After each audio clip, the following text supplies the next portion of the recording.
संत महाराज ने उस फल को आत्मदेव जी के ऊपर, आत्मदेव जी को दे दिया कि बोले इसको लीजिए, इस फल को लीजिए और ले जाइए अपनी प्रिय पत्नी को खिला दीजिएगा। आत्मदेव जी तो बड़े खुश हुए, अरे वाह चलो आशीर्वाद मिल गया, आशीर्वाद मिल गया। बोले महाराज ये बताइए कुछ नियम वियम है क्या? कुछ नियम वियम तो नहीं है। जब यह कहा तो संत महाराज जी ने कहा कुछ नियम नहीं है, बस पवित्रता से रहेगी, एक टाइम भोजन करेगी, एक टाइम भोजन करेगी, प्रसाद ग्रहण करेगी सिर्फ एक टाइम, और कुछ नियम वियम वैसे खास नहीं है। पवित्रता से रहेगी, किसी से झगड़ा नहीं करेगी, किसी से झगड़ा नहीं करेगी और उल्टा सीधा कुछ नहीं खाएगी। आत्मदेव जी मन में विचार किए, पता नहीं ये कर पाएगी कि नहीं, ये तो काम पक्का करती है, झगड़ा करने वाली बात। तो आत्मदेव जी ने मन में विचार किया, वो तो ये पक्का करती है, जब तक ये करे ना तब तक तो भोजन ही ना आया। जब उनसे प्रणाम किए, फल लेकर के चले आए और अपनी पत्नी को दे दिया। बोले सुनो इस फल को ले लो और इसे खा लो, अगर इसे खा लोगी तो हमें संतान की प्राप्ति होगी, संतान की प्राप्ति होगी। पूरी कहानी सुना डाले कि एक ब्राह्मण संत महाराज मिले थे, हमने ऐसा ऐसा उनके सामने कहा, उन्होंने हमें आशीर्वाद स्वरूप में फल दिया।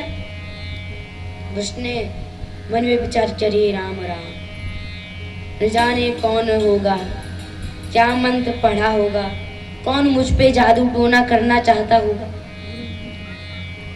तो बोली आप अभी जाइए, हम अभी पवित्रता से स्नान ध्यान कर लेंगे, पवित्र हो जाएंगे, तब इसको हम पाएंगे। आत्मदेव जी बोले ठीक है। आत्मदेव जी चले गए।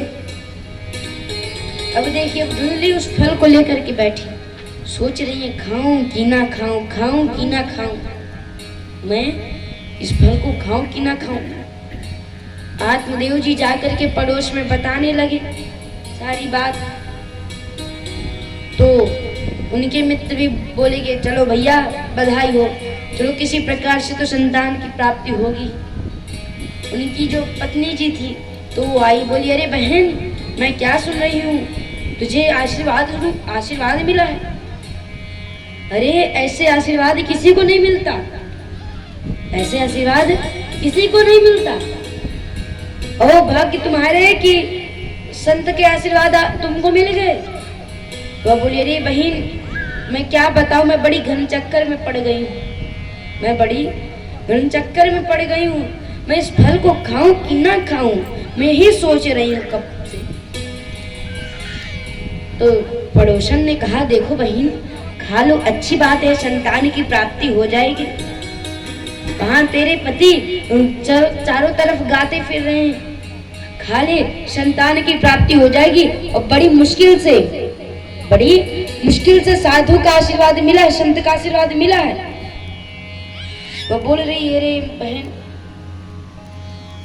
मैं यही सोच में पड़ रही हूँ। अच्छा ये बता, मैंने सुना है कि जब संतान पेट में होती है, जब संतान पेट में होती है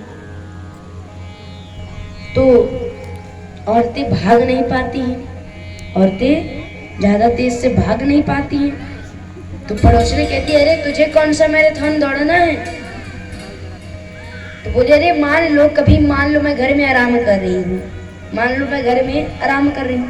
बोले ठीक है मान लिया। और अगर अचानक से मान लो भूकंप आ गया, अचानक से भूकंप आ गया या घर में आग लग गई तो सब तो भाग लेंगे और मैं भाग नहीं पाऊंगी, तो मैं यही पड़ी रह जाऊंगी और फिर मेरा तो गोविंदाय नमो नमः हो जाएगा, सब मुझे छोड़ के भाग लेंगे, मेरा क्या होगा फिर।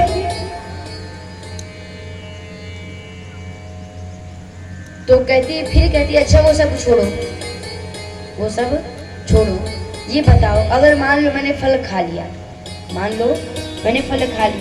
और मैं गर्भवती हो गई, और जब मैं गर्भवती हो गई तो फिर मेरा खाना पीना कम हो जाएगा, और जब मेरा खाना पीना कम हो जाएगा मैं दुबली पतली हो जाऊंगी।